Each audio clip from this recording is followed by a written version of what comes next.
This story takes place in Bukhara, in the Khorasan region, on a memorable date, the 13th of Shawwal in the year 194 of the Hijri calendar, corresponding to July 20, 810 in the Gregorian calendar. It is a blessed Friday, right after the communal prayer, when a family known for its piety and knowledge receives a great blessing, the birth of their second child. Ismail, son of Ibrahim, and his wife had already been blessed with a son named Ahmad. Now, with the arrival of this new child, they bestow upon him a name of profound significance, Muhammad. Undoubtedly, they named him with the hope that Allah would grant him the nobility of this name and guide him on the path of knowledge and righteousness. Ismail was not an ordinary man. He was recognized for his virtue, but even more for his excellence in the science of hadith. As a muhaddith, he was among the most reliable scholars of his time, those who had the honor and responsibility of preserving and accurately transmitting the words of the Prophet Muhammad, peace and blessings be upon him. His wife, for her part, was a woman of great piety and strength, whose virtue and courage in raising her children would be remembered for generations. Let us now return to Bukhara, dear listeners, to the house where this child was born, carrying an extraordinary destiny. His full name was Muhammad ibn Ismail ibn Ibrahim ibn al-Mughira ibn Bardizbah, and in time, he would become known as Imam Al-Bukhari, the scholar who compiled the most authentic collection of hadiths, the book considered the most important after the Qur'an. The Messenger of Allah, peace and blessings be upon him, taught us that when Allah loves a people, He tests them. Indeed, Imam Al-Bukhari was not exempt from trials. From an early age, he faced difficulties, starting with the loss of his father, which left him orphaned.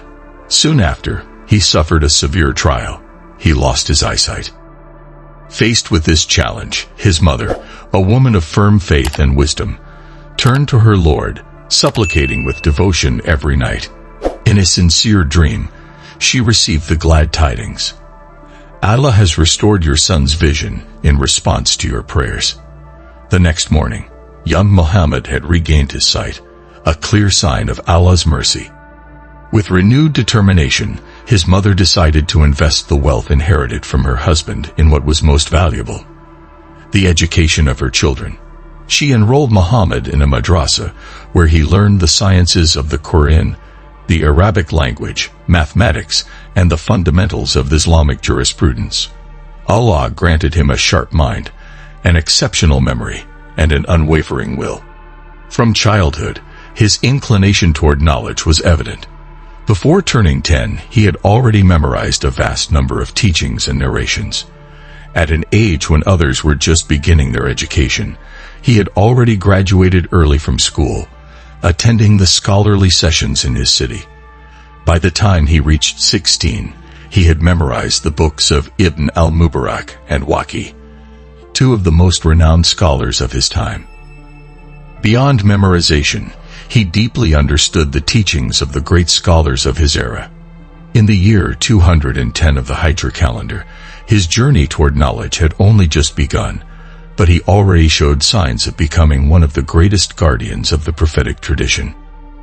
At the age of 16, Muhammad al-Bukhari, accompanied by his mother and brother Ahmad, embarked on a significant journey to Mecca to fulfill the sacred duty of pilgrimage. More than just the holiest city in Islam, Mecca was also a center of knowledge where scholars from across the Islamic world gathered to share and transmit religious sciences.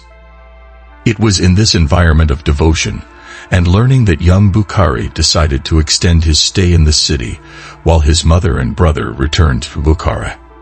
His heart, driven by an insatiable thirst for knowledge, led him to attend the teaching sessions of the great scholars of the time, absorbing every lesson with exceptional dedication.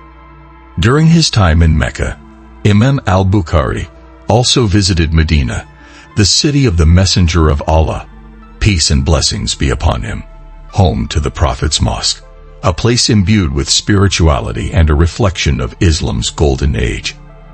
As a gathering point for scholars and devotees seeking a deeper understanding of their faith, Medina became a source of inspiration for the Imam. There, under the full moon, he reflected and compiled narrations, laying the foundation for what would eventually become his masterpiece, his collection of authentic hadiths. Dear listeners, it is essential to understand a key aspect of Imam Al-Bukhari's life: his love for knowledge and his unwavering dedication to seeking the truth. To appreciate his effort, remember that the distance between Mecca and Medina is approximately 450 kilometers, a challenging journey in those times, undertaken on foot or camel under the scorching desert sun.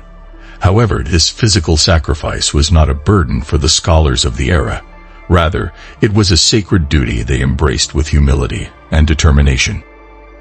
This relentless pursuit of knowledge was not exclusive to Imam Al-Bukhari, but characterized the great scholars of his generation.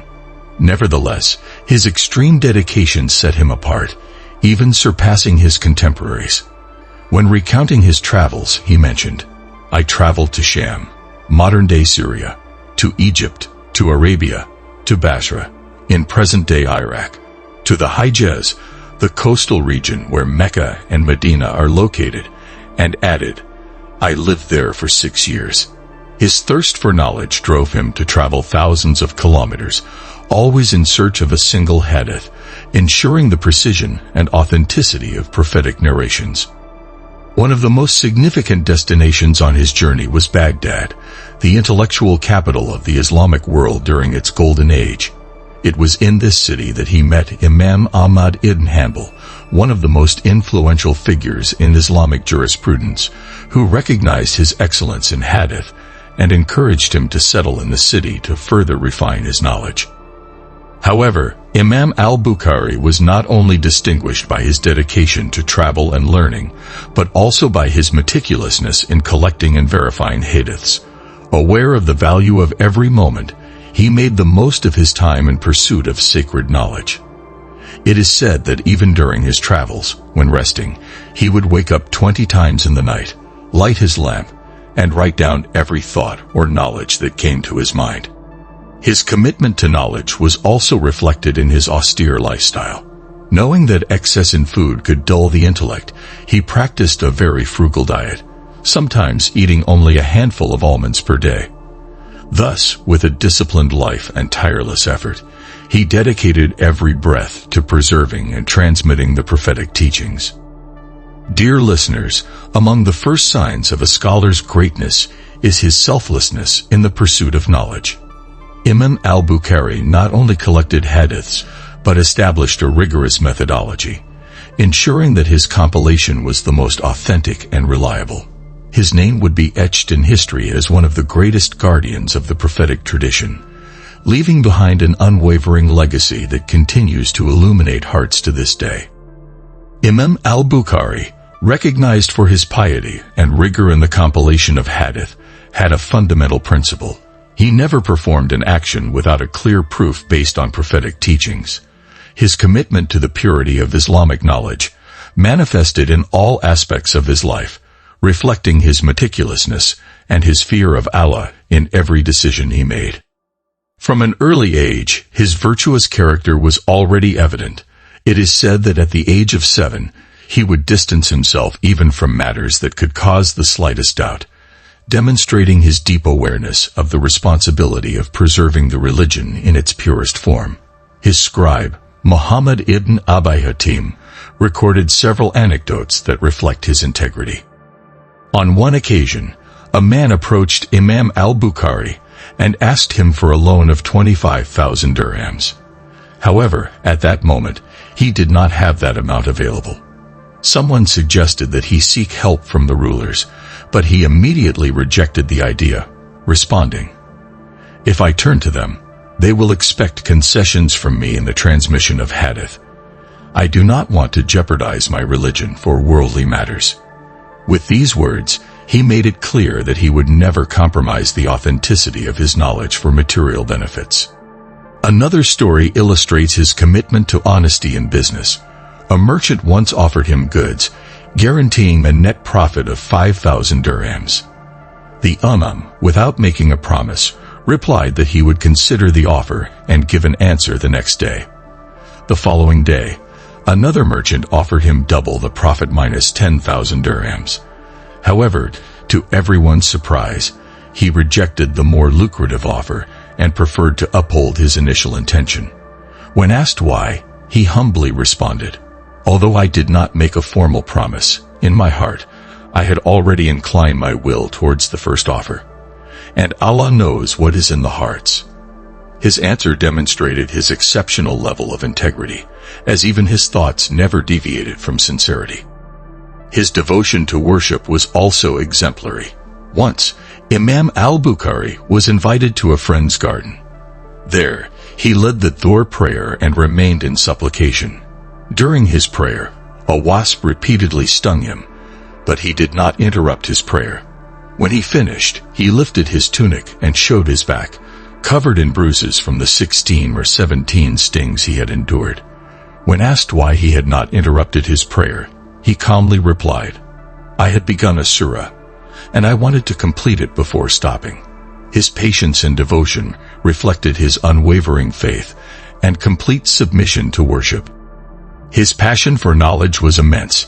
He declared that he had learned hadith from more than 1,080 scholars, and he only acquired knowledge from those who affirmed that faith consists of both words and actions.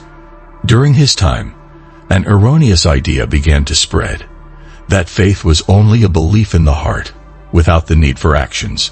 This notion contradicted prophetic teachings.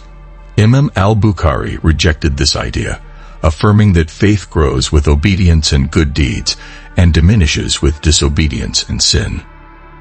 Another remarkable aspect of his dedication to knowledge was his life surrounded by books. On one occasion, his servant accidentally spilled ink inside his room. Al-Bukhari, surprised, asked him, "How do you walk in this space?" To which the servant replied, "There is no free path to walk, as every corner is occupied by manuscripts and books of hadith." This scene illustrates the Imam's relentless passion and effort in his mission to preserve Islamic knowledge. The life of Imam al-Bukhari, marked by his wisdom and unwavering commitment to the authenticity of Islamic knowledge, was also filled with challenges and trials. Despite being unanimously recognized for his scholarship and piety, he faced harsh tests that put his patience and determination to the test. At the age of 56, in the year 250 of the Hijri calendar, he decided to travel to Nishapur, a city of great prestige in the field of knowledge. His arrival was an unprecedented event, as the people, aware of his greatness, received him with honor. According to the testimony of Imam Muslim ibn al-Hajjaj, his disciple who later compiled the famous Sahih Muslim collection of hadith, the welcome given to al-Bukhari was unparalleled. He said, "I have never seen a governor or a scholar being received with such enthusiasm." The people went out to meet him from a distance of 3 marhilas. To understand the magnitude of this reception, it is important to note that a marhala was approximately a day's journey on foot, about 40 to 45 kilometers. In the case of Imam al-Bukhari, the crowd awaited him more than 120 kilometers from the city, demonstrating the love and respect people had for him. Once in Nishapur, he settled in the Bukhara district, where he began teaching hadith with great success. His relationship with the local scholars, especially with Imam Muhammad ibn Yahya al-Thuli, was initially cordial. Al-Thuli, a renowned scholar of the time, even encouraged his students to study with al-Bukhari, recognizing his authority in the science of hadith. However, this relationship soon became tense due to a malicious rumor that began to spread among the people. It was said that al-Bukhari held the belief that the Qur'an was a creation and not the unaltered word of Allah. This idea, which completely contradicted Islamic principles, had emerged due to the influence of certain Greek philosophical currents on Islamic thought at the time. Although there was no evidence that Imam al-Bukhari supported such a belief, the controversy grew rapidly, and his relationship with al-Thuli deteriorated severely. What was once a relationship of mutual respect turned into open rivalry, and Al-Dhuli's anger soon became evident. In an attempt to discredit his former colleague, he ordered his students not to attend Al-Bukhari's classes, declaring, "Do not sit with him or speak to him, and whoever does should be treated the same way." This order had a significant impact, and gradually, Al-Bukhari's study circle emptied. Only 2 people remained faithful to his teachings, Abu Salama and Muslim Ibn al-Hajjaj, his most recognized disciple. Despite the hostility and the abandonment of most students, Imam al-Bukhari never stopped teaching hadith or allowed social pressure to affect his mission of transmitting pure and authentic knowledge. One day, a man confronted him outside the city and, without any respect, directly asked him whether the Qur'an was created or not. Al-Bukhari, avoiding controversy, walked away from him 3 times without responding. However, the man repeatedly insisted until the Imam finally answered clearly and precisely. "The Qur'an is the word of Allah, not created. The actions of creatures are created, and discussing this is an innovation." With this statement, Al-Bukhari made it clear that he rejected the erroneous idea that the Qur'an was a creation. At the same time, he criticized the attitude of those who posed questions solely to provoke disputes rather than sincerely seeking the truth. This response, far from calming the conflict, further fueled Al-Dhuli's fury, who exclaimed, "I do not want him to live in the same city as me." Fearing that the situation would worsen and wishing to avoid divisions, Imam al-Bukhari decided to leave Nishapur and return to his homeland, Bukhara. The fate of Imam al-Bukhari, a man of unwavering principles and absolute devotion to the science of hadith, led him to face powerful figures of his time, who did not always share his integrity. Among them was the governor of Bukhara, Khalid ibn Ahmad, who, blinded by his authority, demanded that the great scholar personally bring him his famous collection of authentic hadiths and his historical work so that he could conveniently listen to them in private. With his characteristic sense of dignity and respect for the purity of knowledge, Al-Bukhari firmly and fearlessly refused the order. His response was clear. "I do not humiliate knowledge by bringing it to the doors of rulers. If the Sultan wishes to learn, let him come to the mosque or my house. If this does not please him, then let him forbid me from teaching, so that on the day of judgment, I will have an excuse before Allah for not having been able to transmit knowledge." His refusal, which reflected his devotion and steadfastness in the truth, was not well received by the governor. Unable to accept that a scholar could challenge his authority, Khalid ibn Ahmad orchestrated his exile, using unfounded rumors to discredit him before the people. Thus, Al-Bukhari was expelled from his hometown, a painful blow that filled his heart with sorrow, as it was in Bukhara that he had grown up, learned, and trained generations of students. However, Allah does not leave injustice unanswered, and the supplication, dua, of Imam al-Bukhari against the governor was heard. Not long after, Khalid ibn Ahmad was deposed from his position and humiliated in the worst way, losing the very power he had clung to with tyranny. Despite the pain of exile, Imam al-Bukhari did not lose his determination or trust in his Lord. Upon learning of his exile, the people of Samarkand invited him to their city so that he could continue teaching hadith and transmitting the knowledge that Allah had granted him. He accepted the invitation and embarked on his journey to his new destination. However, on the way, he made a stop in the village of Kartank, where he had family members.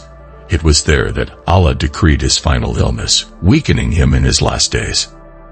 On the eve of Eid al-Adha, in the year 256 of the Hijri calendar, at the age of 62, his soul returned to his Creator. The greatest scholar of his time, the compiler of the most authentic hadith collection after the Qur'an, departed from this world after dedicating his entire life to preserving the words of the Messenger of Allah. Peace and blessings be upon him. His followers and students buried him after the Dhuhr prayer. His grave, located in Kartank, remains known to this day. However, over time, People built a mausoleum in his honor, which, ironically, contradicted the very teachings of the Prophet Muhammad, peace and blessings be upon him. It is paradoxical that Al-Bukhari, who had compiled hadiths warning against excessive veneration of graves, had his own turned into a monument. To conclude this biography filled with lessons and sacrifices, dear listeners, we are left with one final testament to his greatness. His authentic collection of hadiths, known as Sahih al-Bukhari, was the result of meticulous work in which he selected 7,275 hadiths from among 600,000, ensuring that each one met the highest standards of authenticity. Throughout his life, he transmitted hadiths to 289 scholars, among whom were illustrious figures such as Ahmad ibn Hanbal, Yahya ibn Ma'in, and Ali ibn al-Madini, among others. His teachings were heard by more than 90,000 students, and among his direct disciples were Imam Muslim, At-Tirmidhi, An-Nasa'i, and Ibn Khuzaymah, all of whom left an indelible mark on the science of hadith. Imam Al-Bukhari was not only a scholar but a model of righteousness, patience, and total dedication to the pursuit of knowledge. His life remains a timeless example for those who wish to live with dignity, defend the truth without fear, and place their trust in Allah in all circumstances. If Allah wills, in our next narration, we will honor the memory of another of the great scholars of Islam, whose light continues to shine in the world of knowledge. Until then, dear listeners, may the peace and mercy of Allah be with you.